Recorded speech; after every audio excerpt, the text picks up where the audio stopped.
What's popular, YouTube? Another day, another demo. And today we are going to be looking at Twistzz, and we're going to be looking at Twistzz on cbble. And as promised, okay, I told you guys I was going to do this.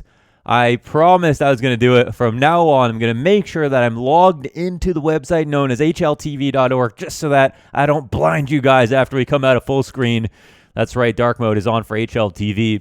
Today, we got a very special video, okay? A very, very, very special video. This one, I feel a personal connection to.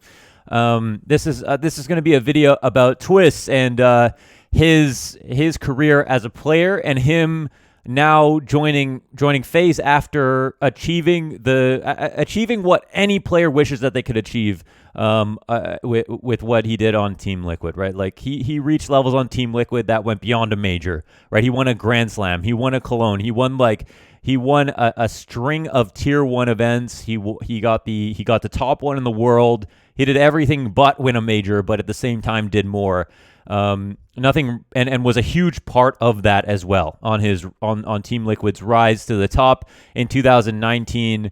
Twistzz was absolutely instrumental to the roster and didn't look like a player that could be removed by any means. It didn't seem like there was a way, and I think that even as Twistzz potentially or could be looked at as a player who slightly fell off in terms of stats, you still could not stomach the idea that cutting him would be the right plan, knowing that Twistzz is still somewhere inside, right? Here's a player who had a prodigious rise to the top with how he became pretty much the youngest, strongest North American player of all time to just join Team Liquid, to get praise from every single other player, and then start to really show how much potential he had.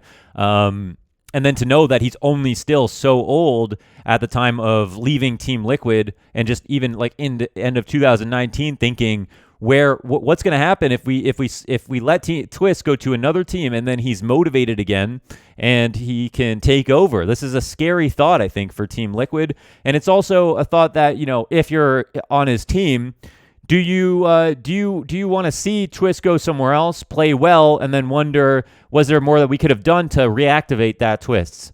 Now, that's not to say that Twistzz isn't at fault for anything that happened with Team Liquid, and that the situation on Liquid, you know, could have potentially been better if Twistzz and the team both tried harder to make things work in some way. Because what we've heard from interviews, and I'll refer you guys to some of these extra videos. We've got this interview with Richard Lewis, as well as one on HLTV Confirmed.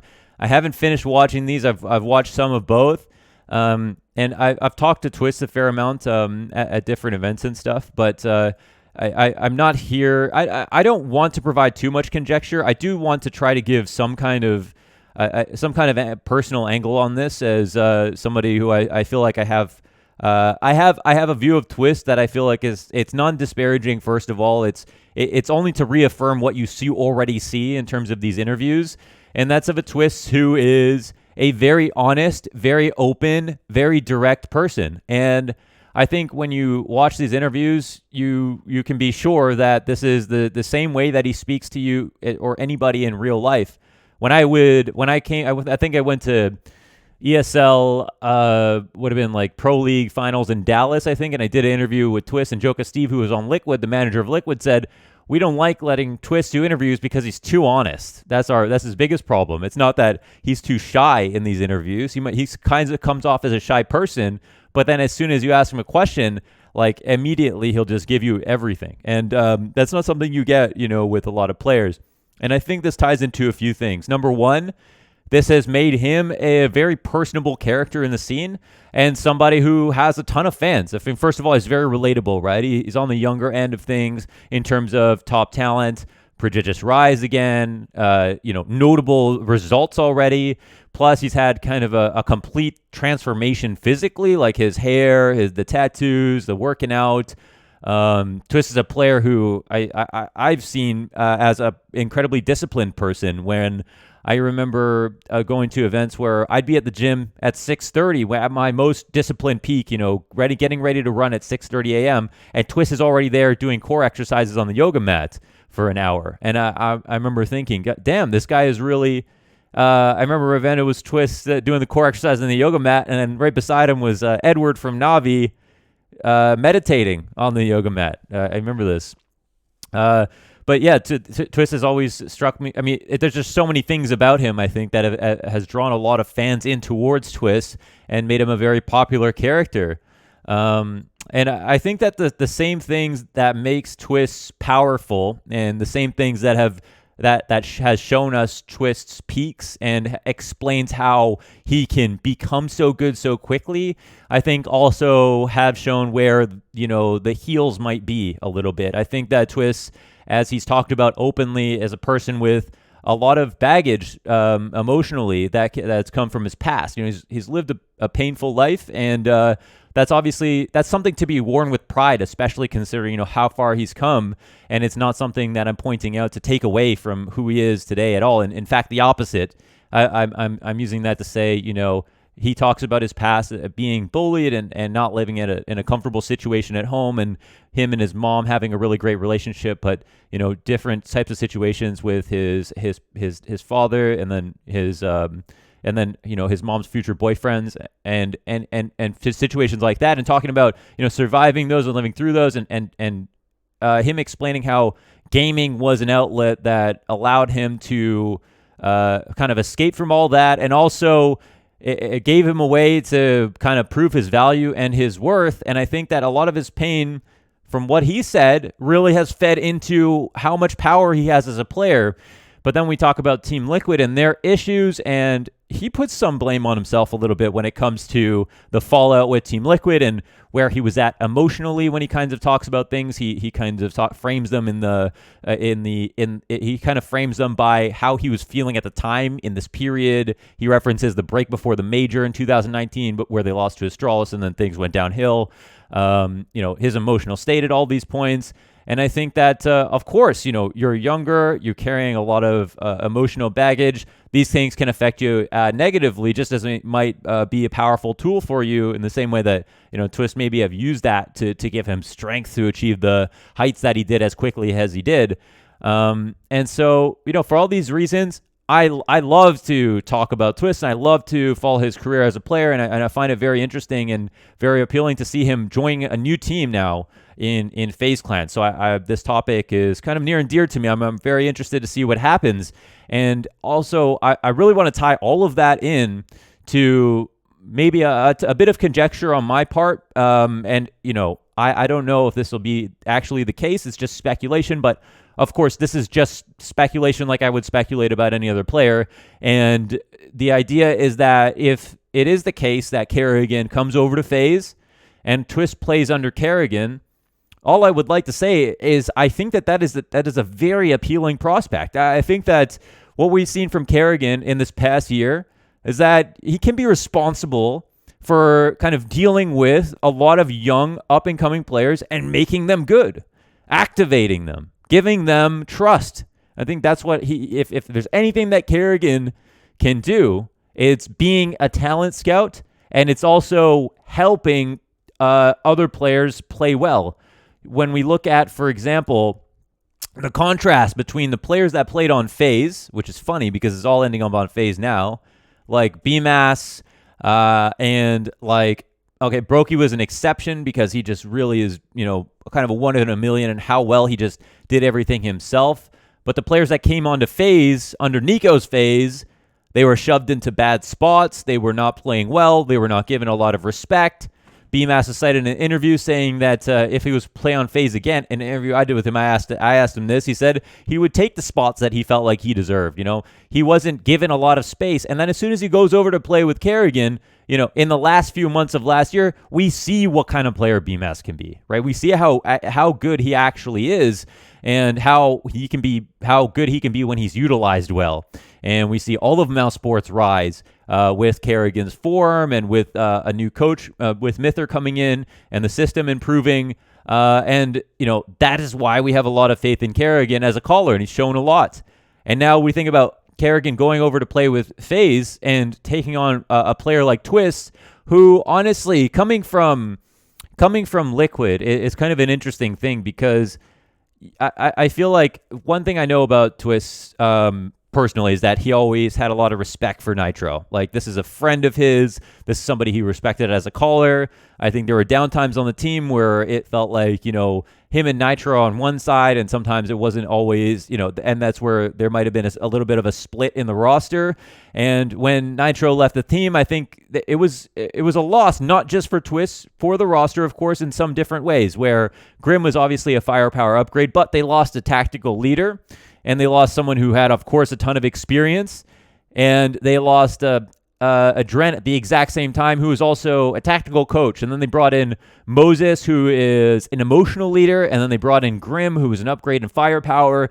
But, it could be the argument that, of course, Liquid were not necessarily in dire need of a firepower upgrade so much as just some balance between an emotional leader and a tactical leader. And so maybe both those changes at once was a bit too much, and, of course, amplified, of course, by the effects of 2020 as a year and the circumstances that it brought upon everybody with the online matches and all this stuff that made things even harder. Twistzz talked about how during the break, not like he didn't have internet for a couple weeks, and they had the major after that, and they were already in this rhythm of they won the Grand Slam, they were playing a LAN tournament every weekend, they were winning every weekend, and now suddenly they weren't playing together. When they got back, things just didn't feel right again.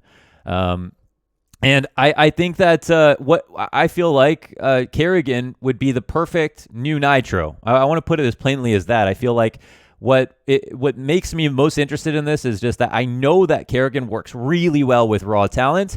I know that Twistzz gels really well with strong leaders, and I know that there is going to be a mutual respect there. I know it. I can really feel it, and I think that Chris will clearly be ready to work. Of course, Kerrigan has a ton to prove. I really am looking forward to this. I'm really looking forward to this collaboration. Now, I've kind of not talked about this whole topic on my stream. I haven't talked about it in the YouTube videos because I had a lot to say, and that is definitely most of it. I really wanted to say all of those things and try to put it as succinctly as possible. But these are my thoughts about Twistzz joining FaZe Clan, and hopefully with Kerrigan to follow, because I think that this would be a very special thing. And also, just as an aside note, in the same way that Fallen coming to Liquid is kind of just a huge win for both the team and the org, because roles seem to work out quite well as the fact that now you've got one major Brazilian on the team, so they've activated an entire fan base. Twistzz on FaZe it seems correct, right?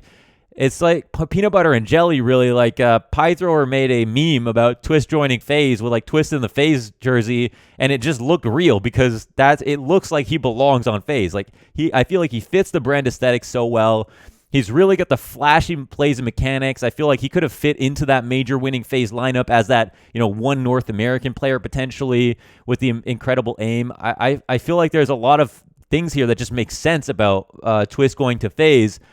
And, it's definitely not a dead or dying org. People talk about FaZe not spending money. They spend some of the most money in Counter-Strike, and are continuing to do it just by keeping their team alive. They've got some big names.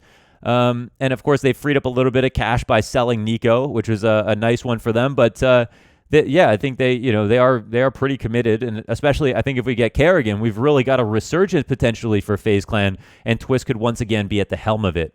Now, one more thing that I think Twistzz personality, in my opinion, or from my perspective and the caricature of Twistzz that I draw in my mind, how his personality bleeds into how he is as a player, and what makes him very unique and interesting for me is that I've always felt like, and he's talked about this, being a player who has something to prove. He said that recognizing when he was a young up-and-coming talent that he wanted to be competing against the tier 1 and the top level. And I think part of the reason that he's able to succeed so quickly and at such a pace, and achieve and compete at such a high level at such a young age is because he was more concerned with proving himself and winning than he was with embarrassing himself and losing. I think in terms of priorities, in terms of that championship mindset, I think he really had the right kind of pieces there to allow him to do so much for someone who has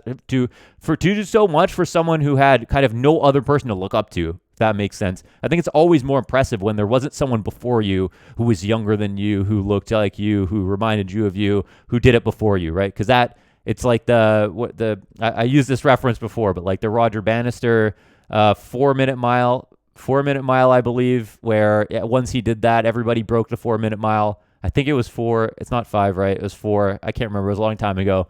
And yeah, like, you know, Twistzz being that young. And also, there's some signature spots and stuff that I know that like he plays that I think about when I think about Twistzz, and I think about players like Twistzz that have also always been appealing to me. The fact that he is the guy who plays halls on Inferno. It's a notoriously difficult location. It's sometimes a path walked alone. You know, sometimes you're there to scour halls to take a fight with no one there to trade, but you're Twistzz. You know, it's like sending the Terminator right into a convenience store. It's just like, you know that he's going to win, and you could trust him to do that. There's not many players that can fulfill that role. Another position famously back on TSM was drop on cobble. Okay, this is kind of the first position that I remember. I think I asked Twistzz about this, and he said he wants to play these spots. He wants to play the hard spots that most people don't want to play because he wants to prove that he can do it. And that is actually such a valuable asset to a team. You know, who is going to take on these positions that are ones that you take a lot of damage, you often die without a kill, you are responsible for whole rounds if you win or lose. There's not much team play involved in like your success, and you've got unfun angles to fight constantly, right? Like, who wants to play in those spots? How many players are you going to find to do that? Twistzz is one of them, and that's what really I think also makes him such a valuable asset to any team. And we have the pleasure today of talking about a position that I just mentioned. In fact, we've got, I don't even know what the fuck this tournament is. The Still Series Invitational 2021. OG, FaZe, Falcon, and Nordavind, and in the finals, we've literally got a match on Cobblestone where they lost to OG, and we got a 7 rounds on CT side, and I was so happy to see that on Cobblestone CT side, Twistzz went 16-8, okay? A 16-8 on the CT side with 103 ADR, towering above everybody else. I think, yeah, towering above everybody else here on CT side. And I was so happy to see that. I was like, okay, we need to watch this because this is the position. This is the position that I first think of when someone asks me to describe what Twistzz is. I go from drop on cobble and how he is the player who has a bone to pick, who wants to prove himself, who will play the hard spots. And, you know, no one wants to play cobble, and he does it, and he puts up the stats. And I'm hoping to God, I don't even know if he does. I'm just hoping he's actually playing drop on cobble here. If he doesn't, I don't even know what to say. Well, okay, this whole thing could be a disaster. I'm not redoing this intro. Okay, I upload every single day. I'm not gonna re-record this. So he better be playing drop on cobble. Okay, if he's not playing drop on cobble, I don't know what to say. Please don't go the wrong way here. Okay, yes, I think he's gonna be playing drop on cobble. This is just perfect. We're gonna go ahead and make sure we are on the right scene, and hopefully we can see everything. Beautiful stuff. And it looks like our man Twistzz will be responsible for drop on cobble. Oh my goodness. You know he's been deathmatching. And I think in terms of, you know, wanting to prove himself, and I think, of course, like, I think, you know, there's a combination of what I see as a lot of discipline from Twistzz, especially just for, wow, he's looking already very, very clean. A lot of discipline with Twistzz when it comes to, you know, what I've seen from him in terms of like how focused he's been on the gym and like making sure that when he's like feeling good, he's making sure he's taking care of himself and like thinking about the game and like, you know, I don't know if you've ever seen this guy deathmatch, but it actually is unbelievable. I've never felt more bad about myself than when I've watched Twistzz deathmatch on his stream. I think my self-confidence has never been lower. He is a complete machine, and I mean, it speaks to some of the earlier interviews in his career when people were saying, did he have a flash that he just lined up? Did he just remember? Did they scrim this map? Are we? What is going on here? There's no way he remembered that from like 2016, right? Okay, but yeah, he was always referred to as a player that that was going to be a top player. Stanislaw, Nitro. They were like, in a few months he's going to be the best player in North America. I remember them saying this, and everybody knew that, like, you know, he did have unbelievable potential. And you can see he's not cheating. He really just reacted so precisely to that chicken just to show us that he really has unbelievable aim. Okay, maybe a better tapping than spraying for sure. Never mind, he's got the burst down. And we're looking for more MBK. That was lightning quick. Wow. Okay, so we got the flank in from lower. And there should be one more player here. I think he crossed up to the right, no? Did he get back to the site? Oh, my God. What a round from MBK. Okay. They steal that back a little bit. And this is probably why OG are able to take a number of rounds in this half. And we've already got Twistzz guns all loaded up here with the... I think that's the E-League 2017 FaZe stickers here. Well, a beastly 1 dig from the back of the site. And he's looking for a little bit more damage. He's going to spot one and try to find another fight. 1 dig is impressive enough. We're going to move on forward. Wow, we should have... Another reason, like, it's cool to do Twistzz is because he's a guy who cares very much about, like, his loadout, how his skins look. Scrawny said that he, of any player, has the nicest skins. I think immediately it's like, yes, he definitely has, like, the sickest loadouts at all times. With the sickest colors, some of the most expensive skins. It's just an absolute feast for the eyes to watch Twistzz play CS and see what his loadouts are. Keeping up with his loadouts. He could definitely be a co-star on Scrawny's skin show. Be like a skin, a co-skin connoisseur. So, I mean, it's just beautiful to watch a game on Cobble, right? Instead of bringing you guys over to watch another game, CT side nuke with an Opper, instead we can watch CT side Cobble. I guess for the first time in history on this channel. I mean, maybe in the future, Valve will bring back Cobble. Maybe they'll bring back spooky Cobble. I don't know if they'll go that far. I have a conspiracy theory that they made spooky Cobble just to kind of like, you know, when you have baby food and then you kind of make an airplane, right, to get them to eat the baby food. That's what I always thought spooky Cobble was. It's a way of getting us to play a Cobble without making it feel like they were going to force it down our throats, like without making it feel like they were going to add spooky Cobble to the map pool. They got to test the short Cobble with the removed T-spawn and make it feel like it was only a seasonal event. But my conspiracy is that secretly they were always going to bring it back, and this was just the best way to get it play tested. Add some coffins, change the layout a little bit. Oh, it's just for fun. No, it's actually coming back into the rotation. And honestly, I'm fine if they remove a couple of things about Cobble. I'm fine with them bringing it back into the rotation. I think the map has some doo-doo butter angles. I think it's a little bit too big, and I have an issue with wasted space. Like, you have the, whatever, Harry Potter Tower, whatever the fuck people call it, back in T-Spawn, where you can just, like, scout from if somebody decides to push on CT side, which you never fucking do in the first place. Then, you know, that's like an area, it's like, why did you even waste time designing that? Why is there just so much space there? And then the other issue of a lot of rounds ending up at long B rushes, with, again, some of these angles around the site being kind of weird and uninspired. I think I kind of get why it was removed. I would advocate for it, but at the same time, I see hope. I think I've still, despite all of its flaws, enjoyed playing the map. I think it was fun. I looked forward to it. I just didn't so much look forward to, like, my favorite team picking it in a series or myself playing it in a match. That's when I never felt like I had the most faith that it was going to be a map that I wanted to rely upon, I guess. But we saw some innovation on it. You know, the NIPB executes. Maybe that's the map that brings them into the top 10 again. The MSL, maybe the MSL era can begin when we bring back Cobble, the amount of executes he brought to this map. You know, Olaf Meister resurgence here.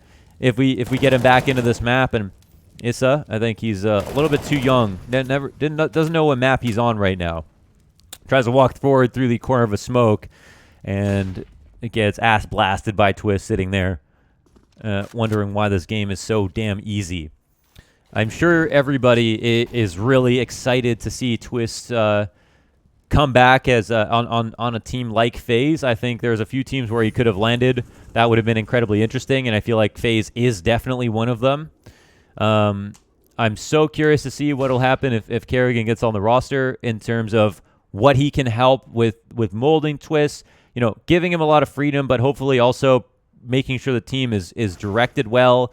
I think Kerrigan's going to be an instrumental piece to allow Twistzz to shine as a refragger when Kerrigan's going to continue to play incredibly aggressively. Rain and Twistzz can be crucial pieces. I mean, almost unstoppable, right? Like, imagine trying to deny a refrag from like Twistzz and Rain coming out. It's just one of them is going to kill you 10 times out of 10, right? One of them will kill you. It's such a powerful duo. I don't know if they'll be working in tandem, but that's something that I'll definitely be paying attention to. But now we've got the one-on-one situation. Okay, let's see how he plays it. Oh, he just reads the re-peek on Valda.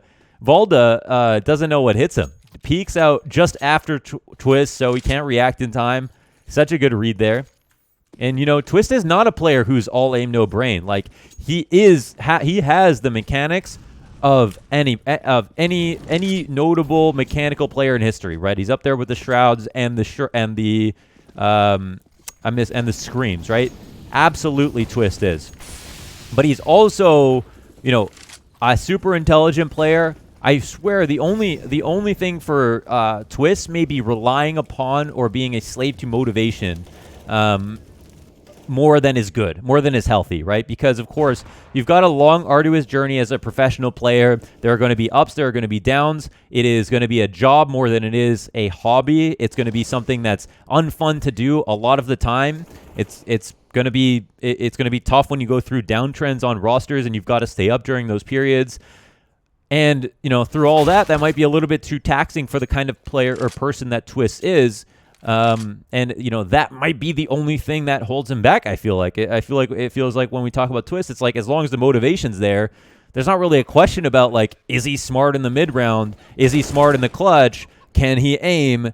You know, those aren't really questions, at least not for me. I don't really, like, for Scream, I do kind of say, you know, he definitely looks a little bit lost sometimes in 1v1s. Or I'll look at, you know, we looked at Shroud, for example, kind of the same thing. You know, in the mid-round, doesn't he know where to look sometimes? If I'll look sometimes, he's a little bit confused. I never felt like that with Twistzz. It just felt like super strong player, pretty much all around. Incredible mechanics, and when he's at his peak, is an absolute monster. And it's just that's just the storyline that perpetuates for me. I don't feel comfortable with the idea that a player may run on motivation as opposed to discipline, because I don't think that anybody should. But we're all different people, and we all run on a different fuel. And I think sometimes, you know, those gifts and curse are not really our choices in some sense, right? You know, we're all, you know, and I want to be kind of respectful to that idea that we all have different challenges emotionally. We all have different challenges in all aspects in our lives, and you know, what defines us as a person might bleed over into what defines us as a player, for better or worse. But I would certainly rather be Twistzz as a player than myself as a player, right? Like the amount of talent and the amount of that he's achieved and what he's shown as a top level player. It's like, I mean, imagine what he's had to go through mentally and how quickly to be able to show and prove at the level that he's achieved. So, yeah. But anyways, we're now kind of deep into the half already, and this is actually, I think, quite a comeback for FaZe Clan now that they've lost a number of rounds. So thinking about how much ADR Twistzz pulled in this half, I'm kind of interested to see how this all plays out. The stairs was a welcome addition to the long side of cbble here. And Twistzz will drop a smoke to try to catch this, being very careful about his peaks, but Montu eventually hunts him down. He'll have to rely heavily on his teammates to save him. Let's see if Rain can come into the fray. No, they'll all get destroyed. Okay, 8-2. But I do think this is a little bit of an OG second half to the first half, if you know what I'm saying, okay? OG, they have lots of games where they start out this strong. It means nothing. Real OG fans know that a lead in the first half means absolutely nothing. Just like a round deficit in the second half means absolutely nothing, okay? I definitely could put a positive spin on that as well. Real OG fans know about a comeback just as much as they know about a throw, okay? That's for sure. Oh, let's see. Oh, okay, of course, it all starts with a deagle. Nothing rocks you, emotionally, like getting one deagged after securing a huge lead and locking in a really, really steep a really winning position in the first half here with an A2. Okay, flank is coming up, and MBK. Maybe MBK hears Twistzz here. Let's see if yeah, he'll have to react. He holds down the spray, down to 5 HP, but he locks it down. That's it. Okay, now we move on forward. We've got the AK in hand. It has been a lot of rushes towards B, and we have seen these smokes to come down. We've seen like kind of the Olaf smoke to come down on the end of the B tunnels. And I mean, that's a position that maybe some people on this channel don't know about. But before we talk about that, might get a little bit of an aim showcase here. Twistzz. Yeah, the final 3 kills combined with Rain. Okay, 3 of the 4 last kills, and a couple of them were very sharp. You'd like to see that, of course. In the side of the head, nothing too hard, but still a nice display of mechanics. So this is the Olaf smoke. So the reason that this is the Olaf smoke is because this is what Fnatic were throwing in the whole Olaf heyday. This is for anybody who might be new, a little bit new to CS. This is a position that basically everybody just copied and pasted because he just played it the best. He would come out to the corner on the other side of the smoke, or they'd throw the smoke to bait a lot of grenades, and then he'd either lurk around this smoke or he'd be the entry. But either way, he was always taking control of along B, which is the most important of the map, part of the map on the T side attacks, or the most used, not necessarily most important. And yeah, so the Olaf, Olaf is one of those players who, in terms of cultural impact, if we're going to rate him, just has so much kind of clear, so many parts of the meta that have been defined by him very clearly. And maybe, partly due to Pronax's direction, maybe there's other players involved that helped him to do that. I'm sure Olaf is the kind of player who probably wouldn't even credit himself for every single thing, but either way, there's very few players that have that as many spots and as many key positions on maps that continue to be relevant as Olaf does, especially on Cobble and on Train as well. But okay. Ooh, a one-on-one. Issa versus the Jordanian versus the Canadian. Let's see what happens. Maybe a pure on-op or AK duel, and it's very clean. Okay, he catches Issa lurking. Easy peasy. Another clutch to his name. And will we get a B exec coming through one more time? We do. Okay, so here are kind of the prophylactic grenades, right? As soon as all of the flashes and stuff, this is just some stuff that's something that you might want to take with you into like any map, okay? If you're going to like smoke into the choke point, you might do that before they start flashing high and over and nading and throwing smokes, and you hear the stampede running through a tunnel, whether it's B tunnels on Dust 2, long, etc.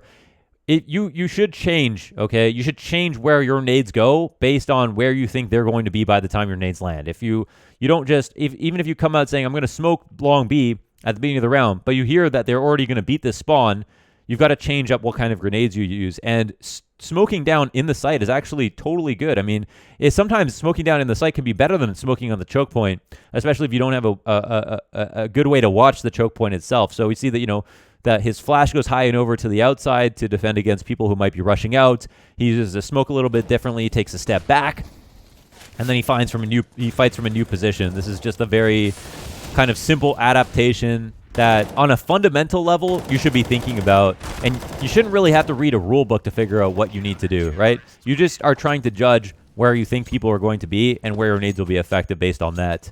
And of course, it just, it doesn't stop the attack, but it limits the attack.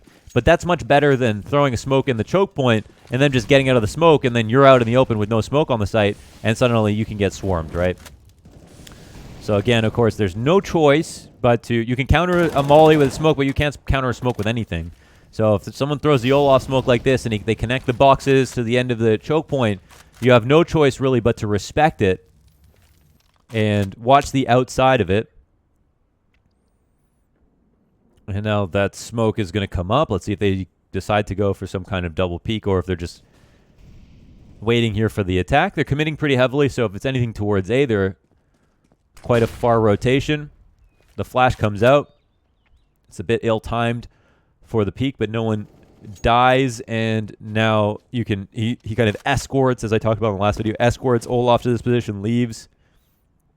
Now Olaf has a huge flank going on, whether or not OG know it, almost doesn't matter. And Twistzz is just going to be responsible for watching the drop. He hasn't actually been playing inside of the drop for most of this half, which is something I almost forgot about. It's kind of watching over long B, but here, yeah, you can kind of see like, you can kind of see this, right? Like, even though they know that someone was inside a drop, and Twistzz seems very paranoid about the thought that someone might come out the back of it, they took control of long B, and this one player who's coming out of drop, they just have to spend the minimal amount of resources making sure he can't flank.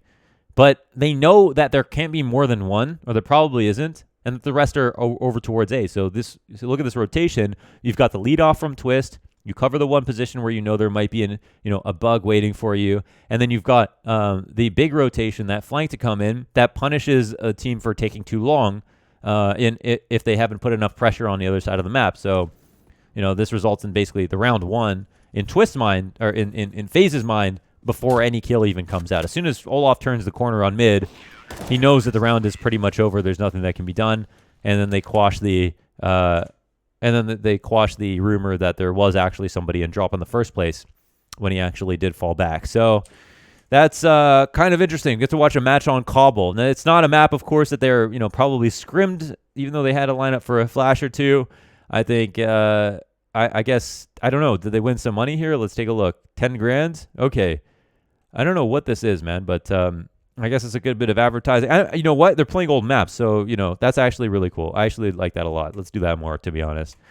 But yeah, that's it. That's Twistzz, and my thoughts on Twistzz going to FaZe Clan. Looking forward to it. We've got a back-to-back top 20 player here. Nearly top 10 both years, in fact. And, yeah, instrumental, especially in 2019 in all of Liquid's major successes. I'm very much looking forward to what Twistzz will do now that he's joined on FaZe, especially, and hopefully if Kerrigan can join the team with him. I hope you enjoyed that one, and I think I'm going to be streaming today. So if you want to come by the stream, twitch.tv/launders, I'll see you in there.